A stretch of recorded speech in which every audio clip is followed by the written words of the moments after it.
Tubuh ini harus sehat. Kalau tulang itu harus kuat. Kalau otot itu harus kenceng. Oh. Tapi kalau lemak itu harus rendah. Nah sekarang yang terjadi apa? Yang terjadi nih sekarang teman-teman sekalian. Ini lihat. Lemaknya tinggi. Ini ada namanya otot, ini ada namanya tulang, ini adanya lemak. Otot nggak dilatih. Ototnya nggak dilatih nih. Akhirnya turun kan. Sejak 30 tahun ke atas terjadi penurunan 1% otot. Itu Tiap udah kali natural yang 1%. natural karena Turun itu maksudnya gimana? jadi masa ototnya berkurang. Londoy, jadi Kayak mengecil aja, Oke. karena kita makin tua ototnya kan mengecil. Ya. Karena nggak pernah dilatih. Kalau saya tanya misalnya sama Desta olahraganya apa? Pasti either lari, berenang, naik sepeda, sepak bola, Tenis. tenis, semuanya adalah bukan melatih otot rangka, tapi yang dilatih adalah otot jantung.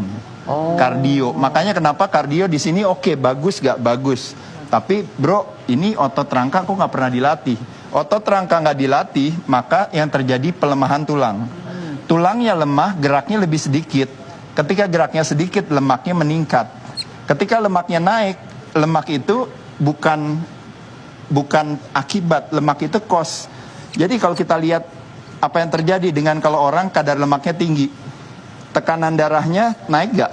Naik. Gula darahnya naik gak? Ya. Naik. Trigliseridanya naik gak? Kolesterolnya naik gak? Biasanya terjadi pengentalan darah. Nah jadi teman-teman ini yang disebut yang namanya komorbiditas yang terjadi hari ini. Orang masuk rumah sakit gara-gara terjangkit COVID-19, kebanyakan semua punya ini.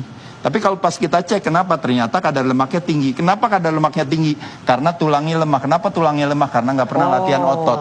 Nah jadi poinnya bicara otot kita rangka, orang mikir ibaratnya gue nggak mau berotot. Poinnya bukan masalah perlu berotot atau tidak. Otot nggak dilatih, tulangnya lemah, maka lemaknya tinggi.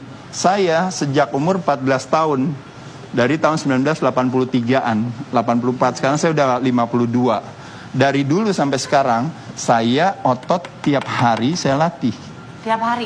Tiap hari saya latih, santai aja latihannya. Mau 5 menit, mau 10 menit, mau cuma pusap-pusap aja di wastafel, nggak ada masalah.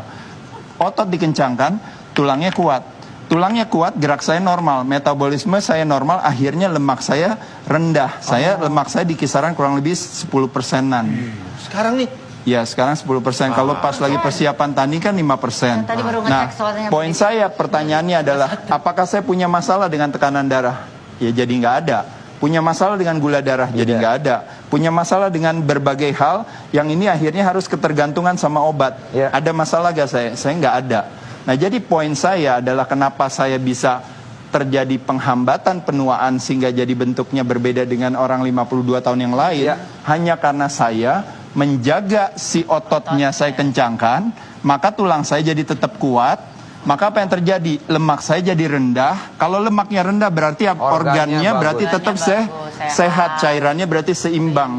Makanya kenapa bentuknya saya dalam 20 tahun terakhir bentuknya sama, hanya gara-gara saya menjaga keseimbangan ini, sedangkan orang lain tidak melakukan. Pak Guru. Pak Guru nih Pak Guru nih. Gak usah berlebihan, orang